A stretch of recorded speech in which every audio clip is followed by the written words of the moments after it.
الحمد لله والصلاة والسلام على نبيه وآله وصحبه وبارك وسلم.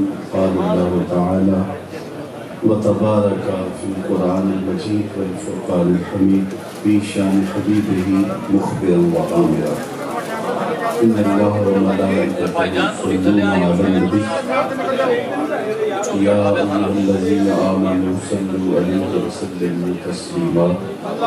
اللهم صل على سيدنا ومولانا محمد آدم الجود والكرم صلاة وسلام عليك يا سيدي يا رسول الله. تمام حمد و ثنا تعریف و توصیف اللہ جل مجدہ کریم کی ذات بابرکات کے لیے جو خالق کائنات بھی ہے اور مالک شاشہات بھی.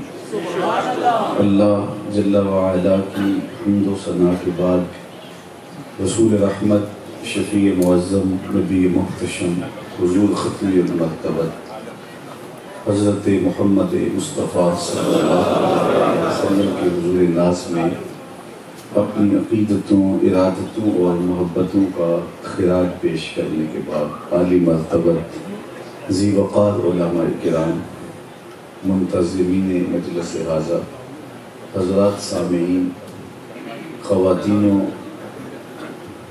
حضرات، السلام علیکم ورحمۃ اللہ وبرکاتہ. جس شوق و وارفتگی سے آپ لوگ تشریف فرما ہوئے اور آج کی یہ مجلس رحمت انعقاد پذیر ہوئی، اس پر آپ کو مبارکباد بھی دیتا ہوں اور بارگاہ اذن میں دعا ہے کہ میری آپ کی حاضری اپنی بارگاہ میں قبول فرمائے.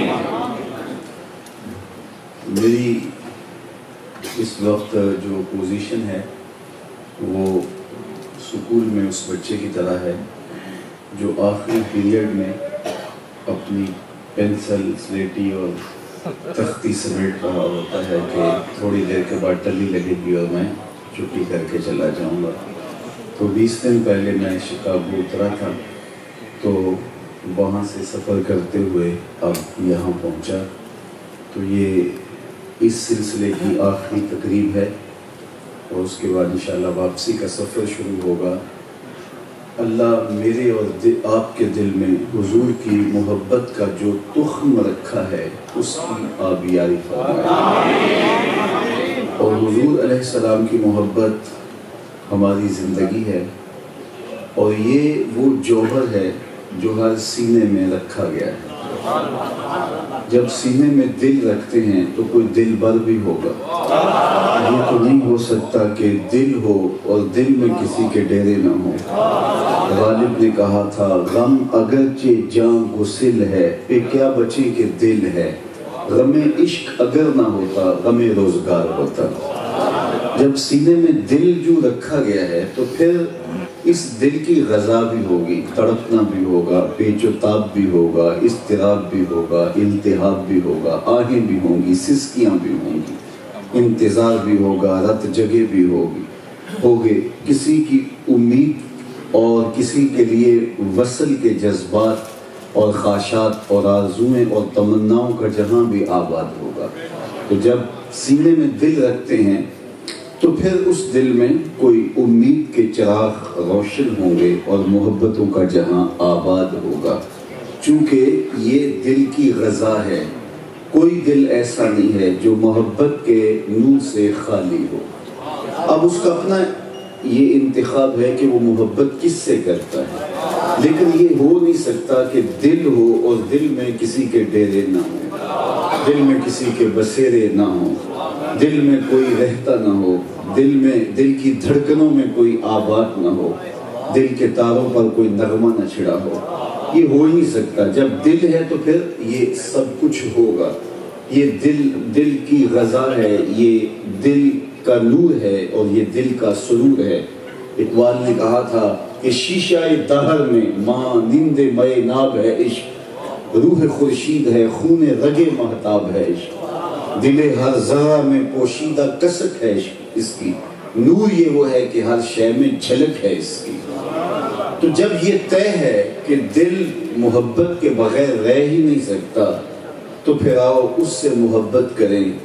حسن بھی جس کے در کا پانی بھرتا ہے اور عشق بھی جس کی چوکھٹ کی غلامی کرتا ہے. محبت اس سے کرو جو محبت نبھانے کی ریت جانتا ہے. اس سے پیار کرو جو پیار نبھاتا ہو. یا ظاہر ہے کہ اس دل کو محبت کے بغیر تو سکون اور قرار ہی نہیں آئے گا، بلکہ یہ تڑپنا، یہ اس کا پیچ و تاب اس کی زندگی ہے. اقبال کا لہجہ دیکھیے، قید میں پہنچا تو حاصل مجھ کو آزادی ہوئی. قید میں پہنچا تو حاصل مجھ کو آزادی ہوئی. دل کے لٹ جانے سے اس گھر کی آبادی ہوئی. ہر شے لٹتی ہے تو برباد ہوتی ہے، یہ لٹتا ہے تو آباد ہوتا ہے. اللہ برق گرتی ہے تو یہ نخل ہرا ہوتا ہے.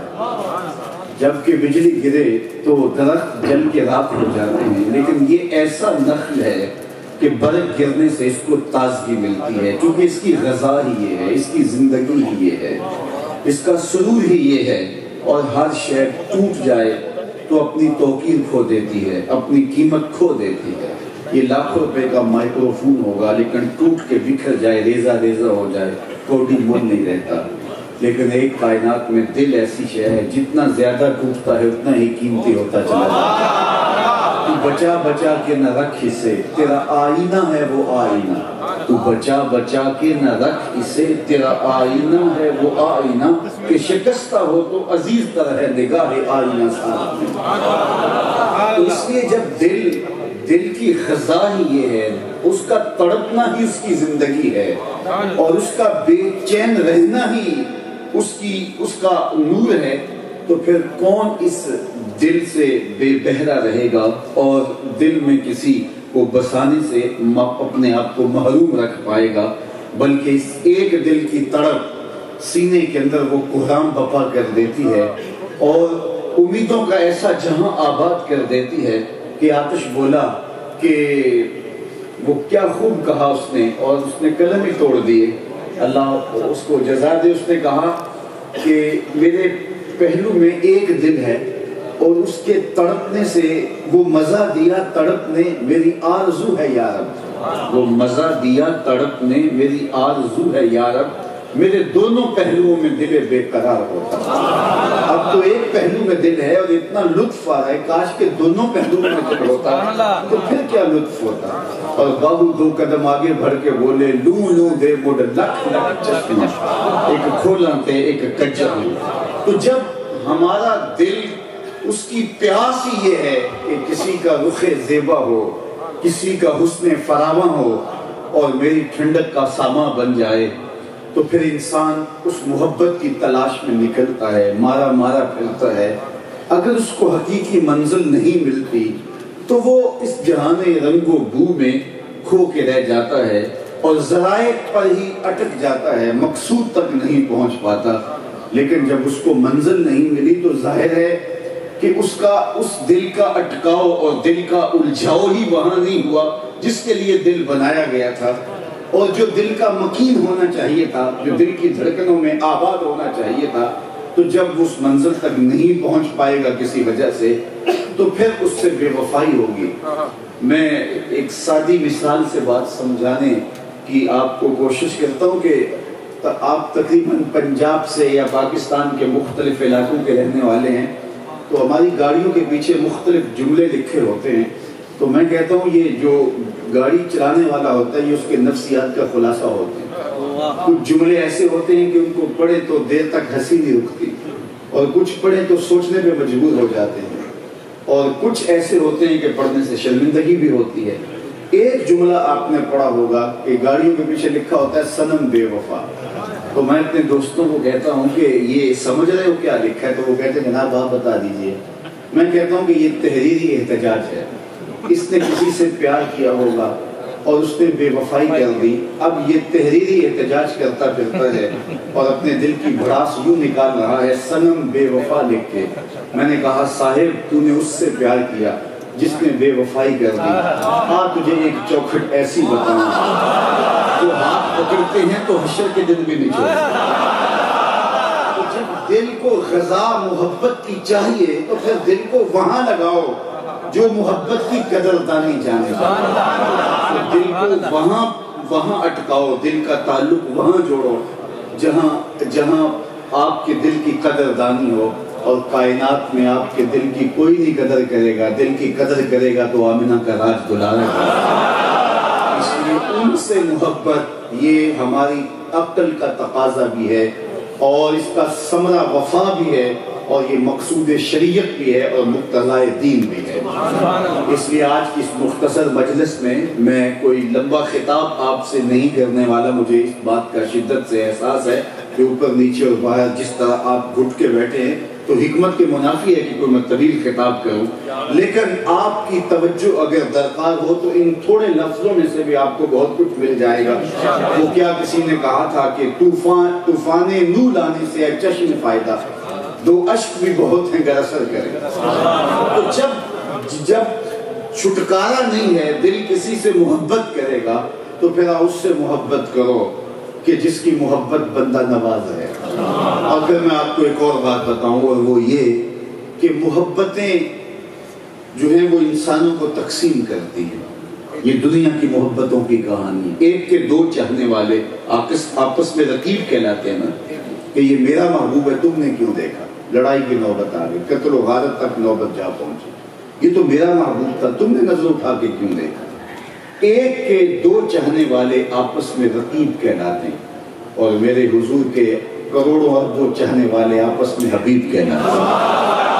ساری محبتیں رقابت پیدا کرتی ہیں، حضور کی محبتیں محبت پیدا کرتی ہیں۔ اس لیے یہ محبت انسانوں کو جوڑنے کا سبب اور ذریعہ ہے۔ اس لیے اقبال نے کہا تھا قوت عشق سے ہر پست کو بالا کر دے، دہر میں اس میں محمد سے اجالا کر دے۔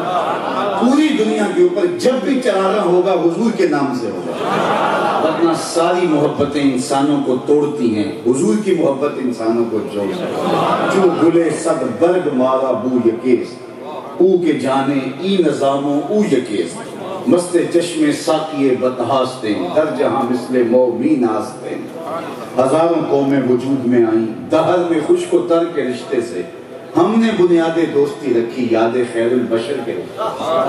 کوئی 10-20 لوگ ہوں گے جن کے چہروں سے میں شناسا ہوں اور جو مجھ سے ملے ہوں گے، باقی آپ میں سے کسی کو میں نہیں جانتا، اور آپ میرے سے بھی جو ہے وہ اس انداز سے شناسا نہیں ہے کہ میرے سے آپ کی کوئی گہری ملاقات رہی ہو، لیکن اس کے باوجود آپ کی آنکھوں کی پتلیوں پہ لکھا ہوا پیار اور آپ کی پیشانیوں کی چمک مجھے اپنائیت کا جو احساس دے رہی ہے، اور میرے دل کی دھڑکنیں جو آپ کے لیے دم دم دعائیں مانگ رہی ہے۔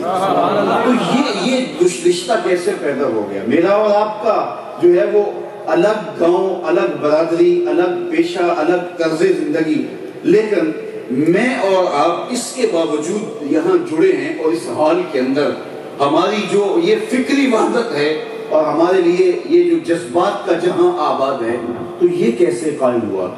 تو میرے استاد ایک شعر جھوم کے پڑھا کرتے تھے، محمد کی وساطت سے، محمد کی وساطت سے محبت تیری میری ہے، محمد کی وساطت سے محبت تیری میری ہے، محبت اصل ہے ان کی نہ تیری ہے نہ میری۔ تو یہ محبت حقیقت میں حضور علیہ السلام کی محبت کا عکس ہے۔ کاش کہ امت اس محبت کو عمل سے ہم آہنگ کر لے تو یہ محبت انسانوں کو جوڑنے کا ذریعہ بن جائے۔ لیکن انسان کتنا گر جاتا ہے جب وہ حب رسول کو بھی اپنی ذاتی مقاصد کے لیے استعمال کرتا ہے، اور آج مجھے دکھ ہوتا ہے اس وقت کہ جب ایک ہی نبی کے چاہنے والے ایک دوسرے کے گریبان نوچ رہے ہوتے ہیں اور ایک دوسرے کی ٹانگیں کھینچ رہے ہوتے ہیں، میاں کیا اس محبت کو بھی اپنی مادی خواہشات کے لیے قربان کرو گے؟ یہ محبت تو انسان بناتی ہے، یہ محبت تو اندر کے روگ مٹاتی ہے، یہ محبت تو اندر کے گند صاف کرتی ہے، یہ محبت تو جو ہے وہ زمین و زمان کے سارے فاصلے مٹاتی ہے، یہ محبت تو محبت الہی کا سبب اور ذریعہ بنتی ہے۔ ہمارے اندر باہمی منافرتیں اور ہمارے اندر جو الجھاؤ اور آپس کی لڑائیاں اس لیے ہیں کہ ہماری محبت ابھی خالص نہیں ہوئی، ہماری محبت ہوس فرسودہ ہے، ہم نے خواہشات اور آرزوؤں اور اپنی تمناؤں اور مادی ضرورتوں کے اوپر محبت کا خول چڑھا کے اس کو محبت کا نام دے دیا۔ جب محبت خالص ہوتی ہے تو جب محبوب ایک ہے تو ہم پھر کیوں متشدد اور متفرق ہیں؟ محبت تو انسانوں کو جوڑتی ہے اور ایک مرکز پہ جمع کرتی ہے۔ محبت روم سے آئے ہوئے صہیب کو، حبشے سے آئے ہوئے بلال کو، اور مدینہ المنورہ کے ساتھ اور مکہ المکرمہ کے ابو بکر و عمر رضی اللہ تعالی عنہم کو کس طرح ایک مرکز پہ جمع کر دیتی ہے۔ تو محبت انسانوں کو توڑتی نہیں، حضور کی محبت انسانوں کو جوڑتی ہے۔ تو آئیے میں اور آپ اپنی محبت کا ذرا جائزہ لیں۔ توجہ چاہوں گا، میں آپ کی توجہ چاہوں گا۔ میں تھوڑی دیر کے لیے میں عرض کیا کہ وقت زیادہ نہیں ہے، نہ آپ کے پاس نہ میرے پاس، تو میں یہ کہنا چاہ رہا ہوں کہ ہماری محبت ساری زندگی کہیں ہم اس فریب پہ نہ رہے کہ ہم بالکل کامیاب اور بامراد ہو گئے اس لیے کہ ہماری محبت کامل ہے۔ نہیں صاحب، ہماری محبت کو ابھی ضرورت ہے پختہ تر ہونے کی، تاکہ محبت کے ثمرات آنے شروع ہو جائیں۔ اگر محبت کے ثمرات نہیں آتے تو ہمیں اپنے اوپر نظر ثانی کرنی ہوگی۔ چو بنا میں مصطفیٰ خانم درود، از خجالت آب می گردد وجود، عشق می گوید کہ محکوم غیر، سینہ تو از بتا مانند تیر، تا نداری از محمد رنگ و بو، از زبان خود میالہ نام میں۔ اور اس کا ترجمہ میرے شیخ کامل نے یوں کیا: یاری لا تو پاک نبی سنگ، اے پر پوری یاری، پھر درود قبول ہے تیرا لکھ نہ لو ایک واری۔ تو وہ محبت جو محبت اپنے تمام تر تقاضوں کے ساتھ جب ہماری روحوں میں اتر جاتی ہے تو یہ تو زمین و زمان کے فاصلے سمیٹ دیتی ہے۔ تو مجھے اور آپ کو اپنی محبت کا ضرور جائزہ لینا چاہیے کہ ہم کھڑے کہاں ہیں۔ محبت کے من جملہ تقاضوں میں سے سب سے بڑا تقاضا یہ ہے کہ محبت محبوب کی منشا کو دیکھتی ہے۔ محبوب کا حکم تو بڑی بات ہے، محبوب کوئی حکم دے دے اور یہ تصور ہی نہیں ہو سکتا کہ محب اس کو اختیار نہ کرے۔ محبت کا یہ تقاضا ہے، حکم تو دور رہا، محب کی منشا کو پا لیتا ہے۔ محب محبوب کی منشا کو سمجھتا ہے کہ میرے محبوب کی تمنا کیا ہے۔ مدینہ المنورہ کی گلی سے میرے حضور گزر رہے تھے تو وہاں ایک مکان تعمیر ہو رہا تھا۔ وہ طرز تعمیر ایسا تھا کہ حضور اس کو پسند نہیں کرتے تھے۔ رکے اور پوچھا یہ مکان کس کا ہے؟ کہا فلاں انصاری صحابی کا۔ حضور نے کوئی کہا نہیں کہ یہ مجھے پسند نہیں، بس اتنا پوچھا اور گزر گئے۔ کسی نے اس انصاری صحابی کو بتایا حضور تیری گلی سے گزرے تھے، تیرا مکان دیکھا، شاید حضور کو پسند نہیں آیا، چہرے پہ آثار پسندیدگی حویدہ نہیں ہوئے۔ اس نے کہا اچھا کہا ہاں۔ چند دن کے بعد حضور دوبارہ گزرے تو دیکھا ملبے کا ڈھیر پڑا تھا۔ حضور رک گئے، فرمایا اس انصاری صحابی کو بلایا گیا، کہا میں گزرا تھا، تیرا مکان دیکھا تھا اور آج ملبے کا ڈھیر ہے۔ کہا حضور میں نے گرا دیا۔ فرمایا کیوں؟ عرض کی سنا تھا آپ کو پسند ہے، سنا تھا آپ کو پسند ہے، میں اپنے سر سے لے کر پاؤں تک دیکھوں میرا کیا کیا حضور کو پسند نہیں۔ میں اپنے عقیقے ولیمے سے لے کر کے اپنی زندگی کی آخری سانس تک دیکھوں میرا کیا کیا حضور کو پسند نہیں۔ میں اپنی نجی زندگی سے لے کے امور سیاست تک دیکھوں میرا کیا کیا حضور کو پسند نہیں۔ محبت کا تقاضا یہ ہے کہ وہ محبوب کی صرف منشا کو دیکھتی ہے، حکم تو بہت دور کی بات ہے۔ ایک شخص آیا حضور کی خدمت میں، اس نے حضور کو سلام پیش کیا تو آقا کریم نے اس کا جواب نہیں دیا، رخ پھیر لیا۔ وہ سمجھا کہ شاید حضور نے التفات نہیں کیا، تو جس سمت حضور نے رخ پھیرا تو ادھر سے جا کے اس نے سلام کیا۔ حضور نے پھر رخ پھیر لیا، سمجھ گیا کہ کوئی ماجرا ہے، لیکن اس کی سمجھ میں نہیں آ رہا تھا ماجرا ہے کیا، ناراضگی کی وجہ کیا ہے۔ اس نے صحاب سے پوچھا کہ حضور علیہ السلام ناراض ہیں، مجھے لگ رہا ہے، لیکن مجھے یہ سمجھ نہیں آ رہی، میں تو سفر سے آیا ہوں، کہ ناراضگی کا سبب کیا ہے۔ تو انہوں نے غور کیا اس کے وجود پر، تو کہا یہ جو تم نے سونے کی انگوٹھی پہن رکھی ہے، حضور اس کو منع فرما چکے اور اس کو جہنم کی آگ کا انگارہ قرار دیا ہے، یہ گناہ بے لذت کو اختیار کیے ہوئے ہے، تو شاید حضور کی ناراضگی کی وجہ یہ ہو، ہمیں تو یہی سمجھ میں آتی ہے۔ اس نے کہا ٹھیک ہے، آگے گیا اور انگوٹھی اتار کے حضور کی خدمت میں پیش کرتے ہوئے کہا حضور یہ میں نے اتار دی، کیا اس وجہ سے آپ ناراض ہیں؟ اللہ اکبر۔ تو حضور علیہ السلام کی رضا حاصل ہوگی، ظاہر ناراضگی کا سبب یہی تھا۔ تو اس نے انگوٹھی اتار دی اور آ کر کے جو پکڑی اس کو ایسے حضور نے پھینک دیا۔ تو خیر بیٹھ گیا، ناراضگی کی وجہ ختم ہو گئی۔ تھوڑی دیر کے بعد مجلس اختتام کو پہنچی، لوگ گھروں کو پلٹے تو وہ بھی واپس پلٹنے لگا۔ تو کسی نے اس کو کہا وہ انگوٹھی تو اٹھا لے، تم تو نہیں پہن سکتے لیکن تمہاری بیوی تو پہن سکتی، تمہارے لیے تو شرعاً جائز نہیں لیکن ان کے لیے تو جائز ہے۔ تو اس صحابی نے جو جواب دیا، اس جواب میں اپنے آپ کو اتارے اور اپنی زندگی کا جائزہ لے۔ اس صحابی نے کہا واللہ لا آخذہ وقد ترکہ رسول اللہ صلی اللہ علیہ وسلم، اللہ کی قسم میں اس انگوٹھی کو کبھی نہیں اٹھاؤں گا جس کو میرے حضور نے پھینک دیا۔ اب میں اور آپ دیکھیں کہ کیا کیا ہے جو حضور نے پھینکا اور ہم نے اس کو سینے سے جوڑا ہوا ہے، اور ہم کہتے ہیں جی حالات کی مجبوریاں ہیں، کیا کریں کیا کریں۔ تو صاحب پھر ہماری محبت ابھی پختہ نہیں ہوئی۔ اقبال نے کہا تھا اے بلبل شوریدہ تیرا نغمہ خام ہے ابھی، اے بلبل شوریدہ تیرا نغمہ خام ہے ابھی، کچھ اور مدت کے لیے اپنے سینے میں سے تھام ابھی محبت کو پختہ تر کرنا ہوگا۔ محبت متقاضی ہے محبوب کی اطاعت کی، محبوب کی فرما برداری کی، محبوب کی اداؤں کو اختیار کرنے کی، ان کے طرز زندگی کو اختیار کرنے کی۔ میرے استاد فرمایا کرتے تھے صاحب کوئی تمہیں یہ نہ پوچھے تم کون ہوتے ہو اور تم یہ کہو جناب ہم مسلمان ہوتے ہیں، یہ دیکھو مذہب کے خانے میں اسلام لکھا ہے۔ آپ فرمایا کرتے تھے صاحب نہ کسی کو پوچھنا پڑے نہ تجھے بتانا پڑے، تیری وضاحت، تیرا طرز زندگی، تیرا انداز معاشرت ایسا ہو، تو دور سے چلا رہا ہو، لوگ پہچان کے کہیں وہ دیکھو آقا کا غلام، نور آنکھوں میں تو چہروں پہ اجالے ہوں گے، مصطفیٰ والوں کے انداز نرالے ہوا۔ اگر ہم ان سے محبت کرتے ہیں تو ہماری گفتار بتائے کہ ہم حضور سے محبت کرتے ہیں، ہمارا وعدہ بتائے کہ ہم حضور سے محبت کرتے ہیں، ہمارا قول و قرار بتائے کہ ہم حضور کے عاشق ہیں۔ یہ کیسے ہو سکتا ہے کہ ہم عاشق ہوں حضور کے اور بات بات پر پھر رہے ہوں؟ صاحب ہم عاشق نہیں کچھ اور ہوتے ہیں، عاشق ہوتے تو بات پہ سے کبھی پھرتے نہ۔ میرے حضور علیہ السلام سے پوچھا گیا مومن بزدل ہو سکتا ہے؟ کہا نہیں بہادر ہوتا ہے، لیکن ہو سکتا ہے کبھی بزدلی بھی ہو جائے۔ پھر پوچھا گیا کہ مومن بخیل ہو سکتا ہے؟ کہا نہیں مومن سخی ہوتا ہے، لیکن ہو سکتا ہے کبھی اس سے بخل بھی ہو جائے، بشر تو ہے۔ پھر تیسرا سوال میرے حضور سے کیا گیا مومن جھوٹا ہو سکتا ہے؟ ہمیں جھوٹا نہیں ہو سکتا، یہ طے شدہ بات ہے کہ مومن جھوٹا نہیں ہو سکتا۔ میں اپنے آپ کو دیکھوں، اپنی زبان سے بولے ہوئے کلمات کا جائزہ لوں، میں ساری زندگی کا جائزہ لینے کا آپ کو نہیں کہتا۔ آج سویر سے لے کر اس وقت تک اپنی زندگی پہ غور کریں کہ آج کے دن میں کتنے ہم نے جھوٹ بولے، اور اگر ہماری زبان جھوٹ اگلتی ہے تو پھر صاحب ہمیں اپنے عشق کے دعوے پہ غور کرنا چاہیے۔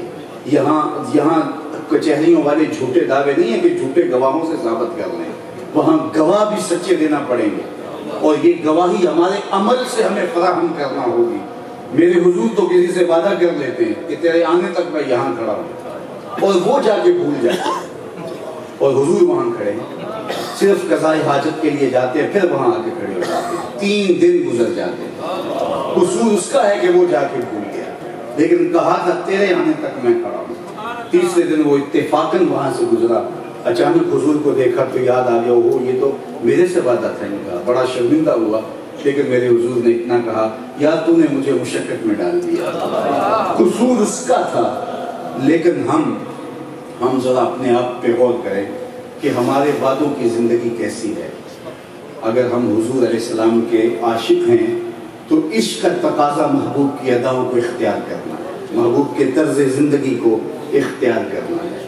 ہم اپنے رویوں پہ غور کریں، اپنے طرز زندگی پہ غور کریں، اپنے اٹھنے اور بیٹھنے پہ غور کریں۔ آج کی تاریخ میں دیکھ لیں کہ 4 نمازیں گزر گئی ہیں، ابھی 5ویں نماز کا وقت باقی ہے۔ کیا سویر سے لے کر ہماری 5 نمازیں پوری ہوئی ہیں؟ میرے حضور تو جب نماز کا وقت ہوتا تو بلال حبشی کو کہتے ارے نا یا بلال، بلال اٹھو ہمارے سینے کو راحت پہنچا دے۔ یہ حضور کے سینے کی ٹھنڈ اور حضور کے قلب کا قرار ہے نماز۔ اور آنکھوں کی ٹھنڈک ہے۔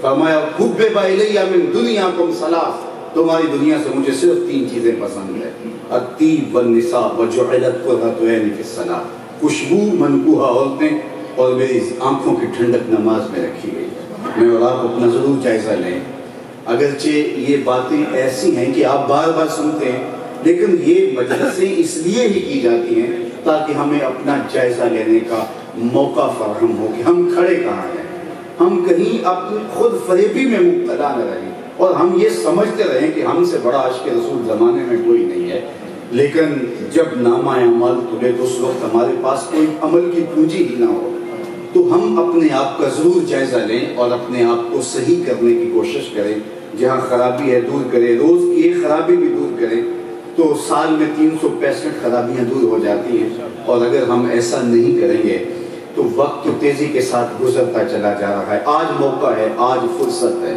وہ پنجابی میں کہتے ہیں آج ساوی نے کھلے راہ بھی نے، انج ٹوک انوکھے ٹوکدے نے تو پویں تے پینڈے مک جاندے کار بیٹھیاں فاصلے مک دے۔ اگر آپ چلیں گے، سفر کریں گے تو راستے کشادہ ہوں گے، اور اگر سفر نہیں کریں گے تو کبھی بھی راستے کشادہ نہیں ہوں گے۔ اس لیے ہمیں سفر کا آغاز کرنا چاہیے اور دیکھنا چاہیے کہ ہم کھڑے کہاں ہیں۔ ہم عرب میں رہتے ہوں، ہم عجم میں رہتے ہوں، ہم بلاد عجم میں ہوں یا بلاد غرب میں ہوں، دنیا کے کسی بھی کونے میں رہتے ہوں، امیر ہوں یا غریب ہوں، ہم سے ہمارے مالک نے جس چیز کا تقاضا کیا ہے وہ اس چیز کا سوال ہم سے ہمارا مالک ضرور کرے گا۔ تو آئیے میں اور آپ حضور کی محبت کا دعویٰ اور حضور کے عشق کا دعویٰ کرنے سے پہلے ضرور اپنا جائزہ لیں، اس لیے کہ محبت جو ہے وہ اس بات کی متقاضی ہے کہ محبوب کی اداؤں کو اختیار کیا جائے۔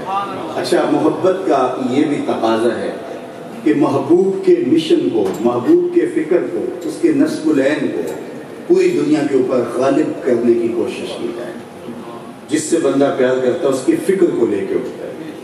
یہ جب لینن مرا تو اس کا ایک معتقد اس کی قبر پہ جا کے ہاتھ رکھ کے کہنے لگا کہ میں آج آیا ہوں تیری قبر پہ، دوبارہ تب آؤں گا جب تیری فکر کو دنیا پہ غالب کر دوں۔ کر سکا یا نہیں، لیکن اس نے عہد کیا میں اور آپ اگر حضور علیہ السلام سے محبت کرتے ہیں تو میں اور آپ اپنے 24 گھنٹوں میں کتنا وقت حضور کے دین کے لیے دیتے ہیں۔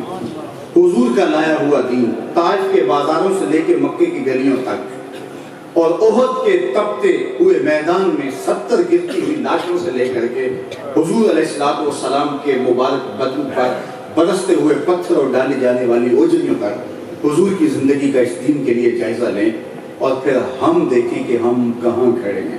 اقدس تیرے پاؤں میں نہ کوئی کانٹا نہ کوئی زخم، پھر کیوں ہاتھ میں پرچم اسلام لیا تھا۔ ہم دیکھیں کہ ہم کھڑے کہاں ہیں، ہمارا جو دعویٰ محبت ہے کیا اس محبوب کے لیے اپنی زندگی کا ایک ایک گوشہ ہم نے وقف کیا؟ اگر ایسا نہیں ہے تو چلو ہم یہ جائزہ لیں کہ ہم اپنا کتنا وقت اس دین کے لیے لگایا ہے۔ مجھے بتاؤ، مدینے سے ٹھنڈی چھاؤں بھی کہیں ہو سکتی ہے، لیکن حضرت ابو ایوب انصاری کی قبر ترکی میں ہے، حضرت حذیفہ بن یمان کی قبر عراق میں ہے، کسی صحابی کی قبر کہاں، کسی صحابی کی قبر کہاں۔ اتنا ٹھنڈا جائے پناہ چھوڑ کے یہ صحراؤں میں اپنی جانیں کیوں گارتے رہے؟ یہ حضور علیہ السلام کا لایا ہوا دین تھا جس کو دنیا کے کونے کونے تک پہنچانے کے لیے عازم سفر رہے۔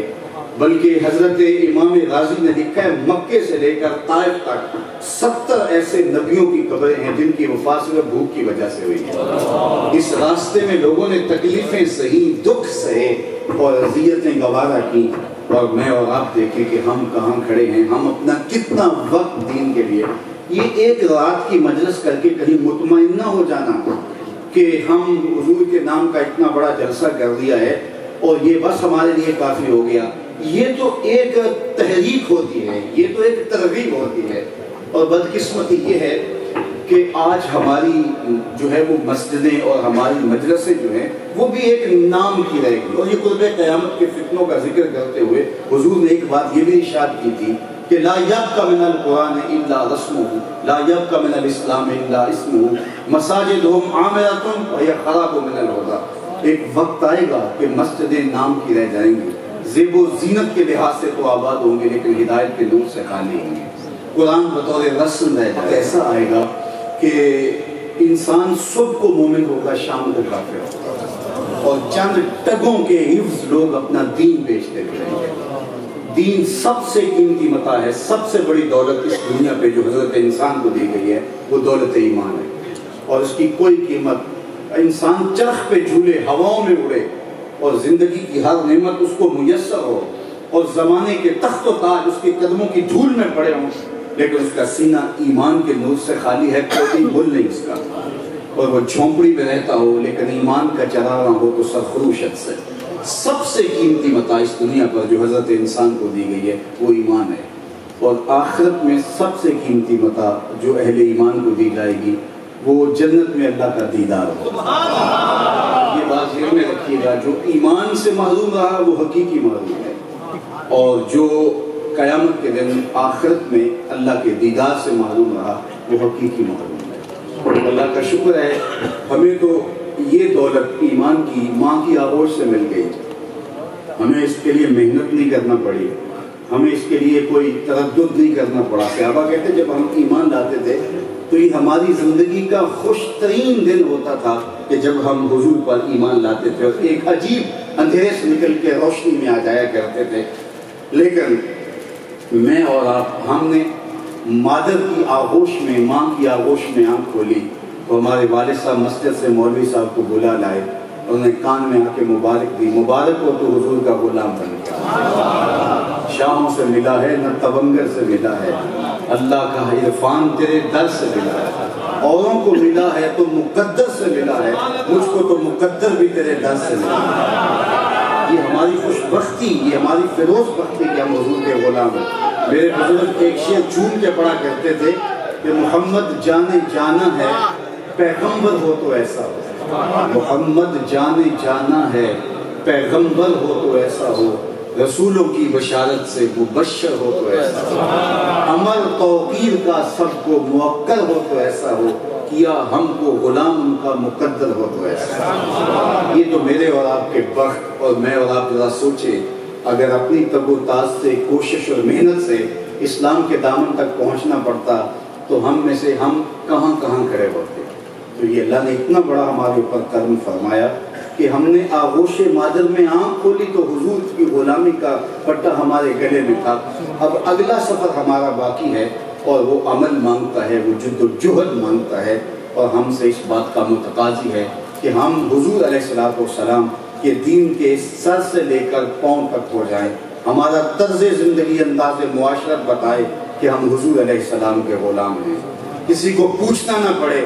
ہمارا طرز زندگی بتا رہا ہو ہم نوکر حضور کے ہیں، اور ہم دور سے دکھائی دیں کہ ہم حضور علیہ السلام کے غلام ہیں.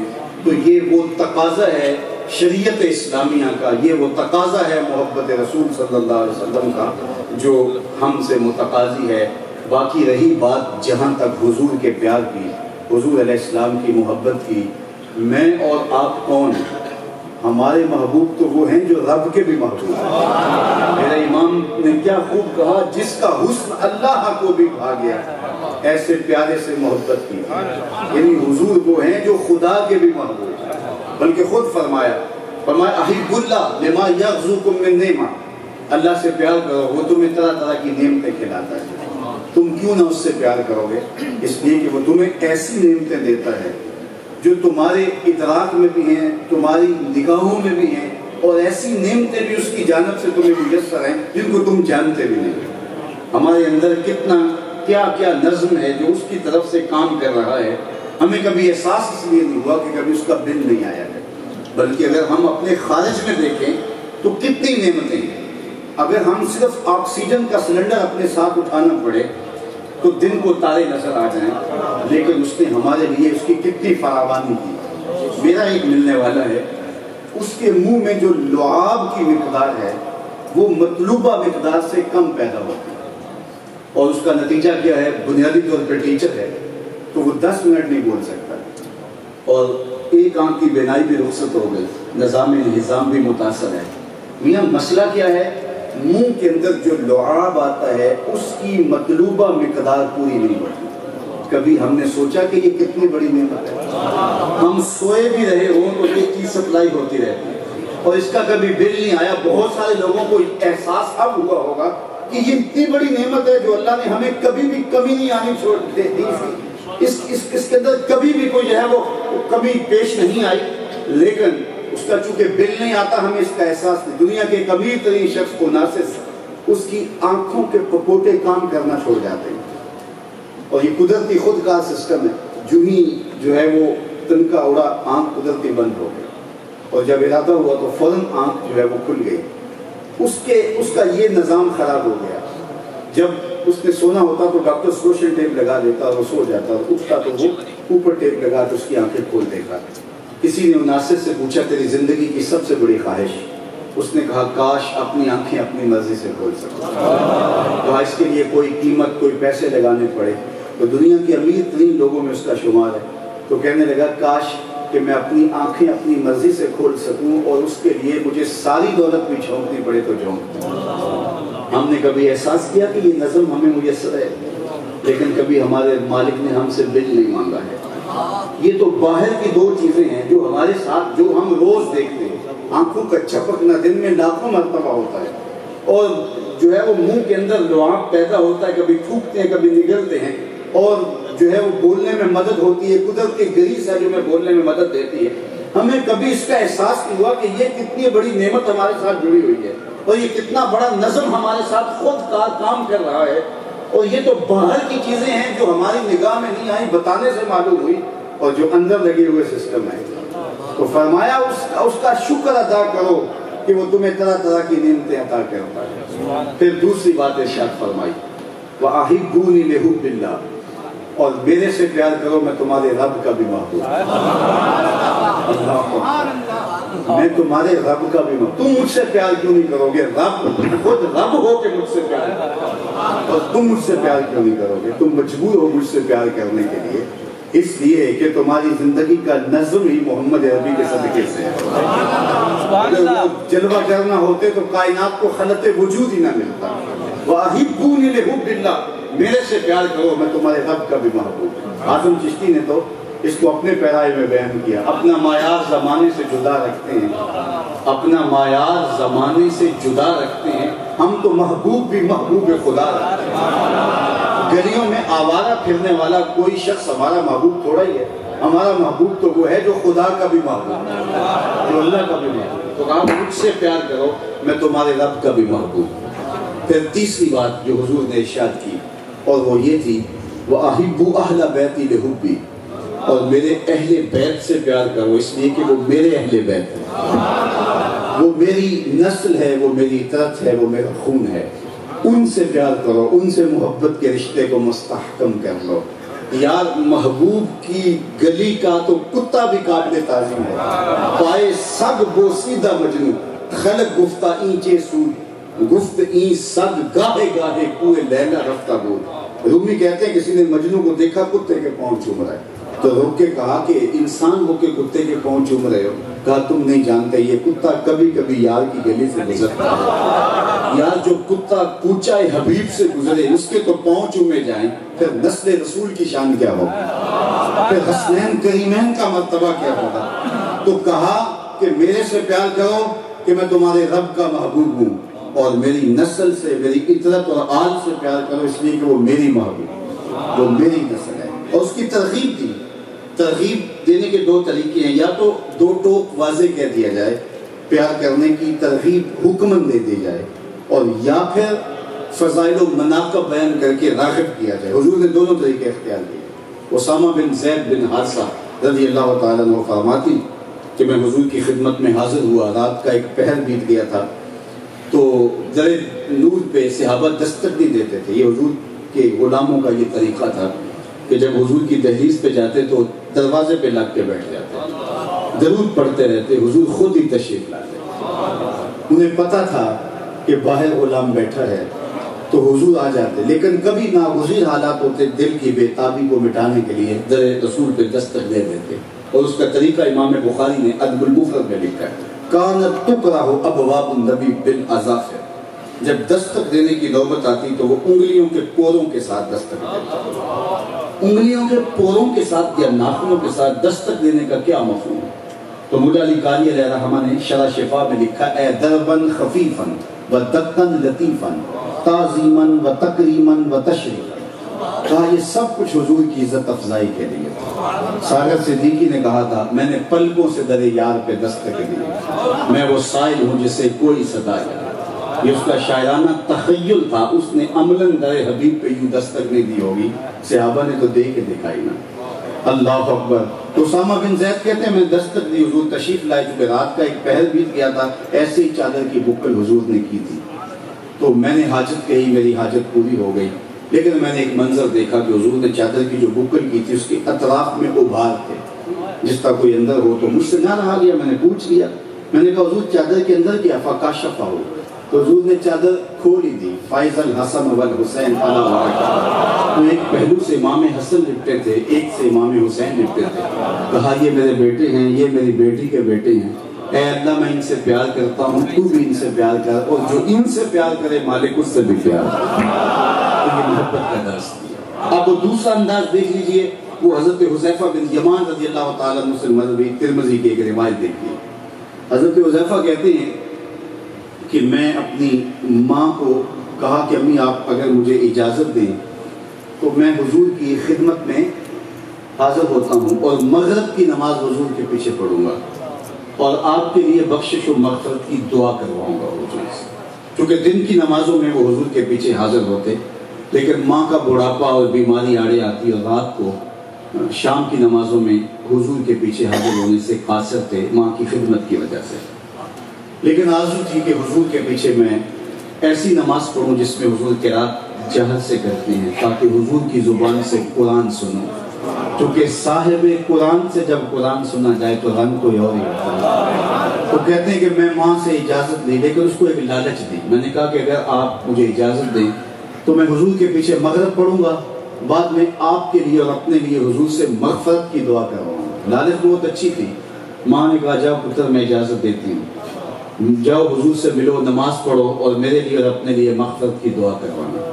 کہتے ہیں میں حاضر خدمت ہوا، نماز پڑھی، سلام پھرا، تو میرے دل میں تھا کہ میں عرض کروں حضور میرے لیے، میری ماں کے لیے مغفرت کی دعا کر دیجئے، لیکن حضور نوافل میں ایسے مشغول ہوئے کہ آرزو رکھنے کے باوجود بھی عرض نہ کر پایا، یہاں تک کہ عشاء کا وقت ہو گیا۔ خیر عشاء کی نماز حضور نے پڑھائی، سلام پھیرا، تو میرے دل میں آیا کہ ماں نے جاتے ہی سوال کرنا ہے، ایک نماز کی چھٹی ملی تھی، نمازیں بھی 2 ہو گئی، تو ماں کو کیا جواب دوں گا؟ تو ادھر حضور اٹھے اور کاشانہ انور کی طرف چل دیے، تو میں بھی حضور کے پیچھے غیر ارادی طور پہ چل پڑا، تھوڑی سی قدموں کی آہٹ تیز ہو گئی تو آواز بلند ہو گئی، تو حضور نے رخ پھیرے بغیر فرمایا من ھذا، میرے پیچھے پیچھے کون آ رہا ہے؟ پھر خود ہی بولے حذیفہ، تو کہیں حذیفہ تو نہیں؟ قل تو نعم، اب دل تو دھڑک رہا تھا، قل تو نعم، میں نے کہا جی حضور میں حذیفہ ہوں۔ فرمایا ما حاجتک غفر اللہ لک ولامک، اللہ تجھے بھی بخش دے، تیری ماں کو بھی بخش دے، کس کام آئے گا؟ اللہ تجھے بھی بخش دے، تیری ماں کو بھی بخش دے، کس کام آئے گا؟ لوگ تو ترازو لے کے بیٹھ گئے تھے اور اس کو تولنے لگے جو تولا نہیں جا سکتا، اس کو ناپنے لگے جو ناپنا نہیں جا سکتا۔ ڈٹھے ورق قرآن دے کھول سارے، تیری شان جیا نہیں کوئی ہور ڈٹھا، تیری شان دا کرے مقابلہ جڑا، ان عاشقاں اصلی چور ڈٹھا، کوئی نور آکھے کوئی بشر آکھے، پیدا رات دنے ایہو شور ڈٹھا، اللہ والے ہیں گل مکا دیتی تساں ہور ڈٹھا ساں ہور ڈٹھا۔ تم نے حلیمہ کی بکریوں کے پیچھے پیچھے دیکھا ہے، سدرہ پر جبریل کے آگے آگے نہیں دیکھا۔ اور اقبال بولا تو یوسف کو کنویں میں دیکھا تو کیا دیکھا، ارے ناداں جو مطلق تھا مقید کر دیا تو ابھی تک یوسف کو کنویں میں دیکھ رہا ہے، وہ مصر کے تخت کا مالک بھی بنا ہوا ہے۔ تو کہا کہ ما حاجتک غفر اللہ لک ولامک، اللہ تجھے بھی بخش دے، تیری ماں کو بھی بخش دے، کس کام آئے ہو؟ اب کام کیا بتاتے، کام تو ہو گیا۔ اللہ اکبر، وہ جنبش لب سے پہلے ہی دل کی بات بوجھ گئے۔ اقبال بولے اے فروغت صبح آثار و ظہور، چشم تو بینندائے ما فی الصدور، تیری نظر تو سینوں کے راز بھی جانتی ہے۔ حضور کا ایک صحابی ہے، نام ہے وابصہ بن معبد رضی اللہ تعالیٰ عنہ، حضور کی مجلس لگی تھی، پیچھے آگے بیٹھ گئے، ادب بھی یہی ہے، لیکن صاحب صدر کو اختیار ہے کسی کو آگے بلانا چاہے، تو میں ادنو یا وابصہ، وابصہ نیڑے آ جاؤ، قریب آ جاؤ، وابصہ اٹھے تو قریب آ گئے، حضور نے فرمایا اٹھو یا واپسا، واپسا اور نیڑے آ گئے۔ حضرت واپسا اٹھے تو اور قریب آ گئے۔ کہتے ہیں کہ پھر تیسری مرتبہ حضور نے فرمایا واپسا اور آ جاؤ قریب۔ اور اب حضرت واپسا کی سنو، فرماتے ہیں میں اپنے مقدر پہ قربان جاؤں، میں اتنا قریب ہوا کہ میرے گھٹنے حضور کے گھٹنوں سے چھونے لگے۔ جب اتنا قریب ہو گیا تو حضور نے مجھے پوچھا واپسا کوئی سوال پوچھنے آئے ہو؟ میں نے کہا جی حضور میں سوال پوچھنے آئے ہوں۔ کہا جو پوچھنے آئے ہو پوچھو یا بتاؤں کیا پوچھنے آئے ہو؟ عرض کی حضور اگر جواب آتا ہوتا تو عرض کی حضور اگر آپ بتائیں تو پھر کمال ہو۔ فرمایا تم خیر اور شر کے بارے پوچھنے آئے، اچھائی کیا ہوتی ہے برائی کیا ہوتی ہے؟ کہا اس کا جواب مجھ سے لینا ہے یا اپنے آپ سے لینا ہے؟ تو عرض کی حضور اگر جواب آتا ہوتا تو سوال ہی کیوں بنتا؟ تو سنو حدیث کے لفظ، یہ 3 انگلیاں حضور نے جوڑی، فضرب علی صدرہ فقال استفت قلبک، حضور نے دل والی جگہ پہ انگلیاں جوڑ کے ماری اور کہا یہ مفتی بٹھا دیے سے پوچھ لے، یہی بتا دے گا خیر کیا ہے اور شر۔ تو کہا کہ اللہ تجھے بھی بخش دے، تیری ماں کو بھی بخش دے، کس کام آئے ہو؟ اب حذیفہ کیا جواب دیتے؟ تو حضور نے فرمایا حذیفہ سنو، ابھی ابھی میرے پاس ایک فرشتہ آیا ہے جو آج سے قبل دھرتی پہ پہلے کبھی نہیں آیا۔ آج اللہ سے اجازت لے کے 2 کام کرنے آیا۔ یہ ترمذی کی روایت ہے۔ پہلا کام مجھے سلام کرنے آیا۔ کائنات کا دل دھڑکتا ہے کہ حضور کو سلام ہو گیا۔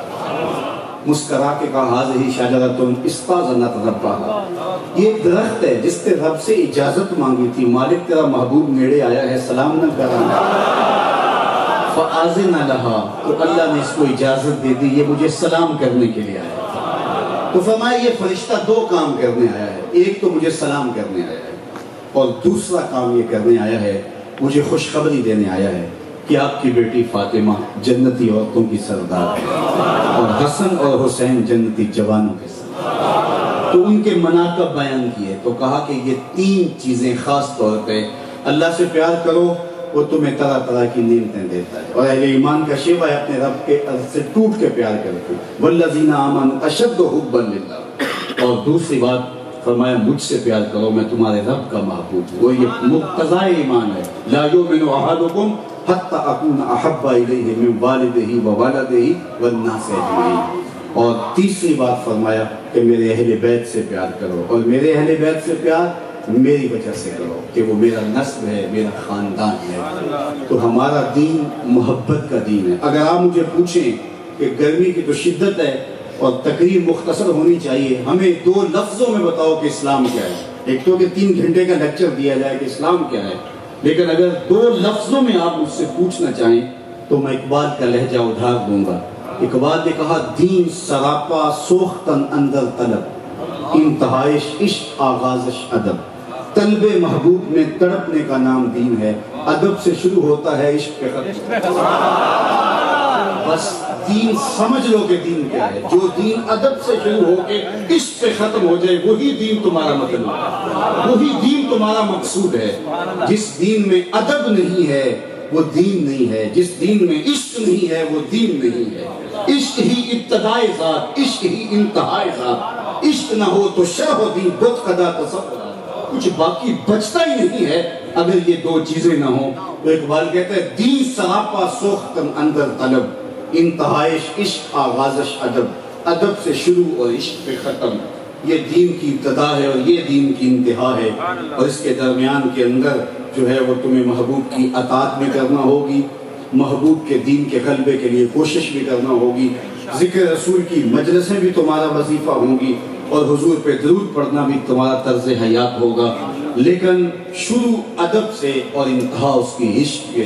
اللہ ہمیں یہ دین ایسا عطا کرے کہ ہماری رگ رگ میں اتر جائے اور یہ دین ہماری نسلوں میں اتر جائے۔ اقبال کے سارے کلام کا رس نچوڑوں تو خلاصہ یہ نکلتا ہے کہ محمد سے وفا تمہیں تو ہم تیرے ہیں، یہ جہاں چیز ہے کیا لوح و قلم تیرے ہیں۔ اقبال کہتے ہیں حضور سے وفا کر لو پھر قلم بھی تمہیں دے دیں گے، تختی بھی تمہیں دے دیں گے، پھر تمہاری تقدیر کے فیصلے کہیں اور نہیں ہوں گے بلکہ خدا بندے سے خود پوچھے گا بتا تیرے۔ مجھے اس بات کا احساس ہے کہ آپ کی طبیعت میں یہ چاہت بھی ہے کہ میں کچھ اور عرض کروں، لیکن حالات کا تقاضا یہی ہے کہ میں اس گفتگو کو یہی روک دوں مجھے کسی کا شعر یاد آیا، جی چاندہ ہے اس رات نو میں محشر دی فجر تک روک لواں، جی چاندہ ہے اس رات نو میں محشر دی فجر تک روک لواں، جے بس چلے میرا تے سونے نو حشر تک روک لواں، نہ نظر کرم دی چات مکے، نہ بات مکے، نہ رات مکے، مگر دل کے ارمان پورے ہوئے تھے ابھی، یہ غضب ہو گیا کہ سحر ہو گئی، ان کی زلفیں جدھر بھی بکھرتی گئی، گیت گاتی ہوئی شب ادھر ہو گئی، ان کی آنکھوں میں ایسا نشہ تھا فراز، جس نے دیکھا وہی گنگناتا گیا، جس نے دیکھا وہی لڑکھڑاتا گیا، اس طرف ہی بہاروں کے رخ پھر گئے، جس طرف کے نشیلی نظر ہو گئی، چاند گہنا گیا، مہر شرما گیا، حسن ہر ایک شے کا سوا ہو گیا، ان کے آنے کا یارو مزہ آ گیا، پوری دنیا ہی شیر و شکر ہو گئی، کن کی کنجی ہے جس کی زبان وہ نبی، جس کی قرآن ہے داستان وہ نبی، ان کی نظروں کی وسعت کی کیا بات ہے، جب بنی ہم پہ ان کو خبر ہو گئی۔ وآخر دعوانا ان الحمدللہ رب العالمین۔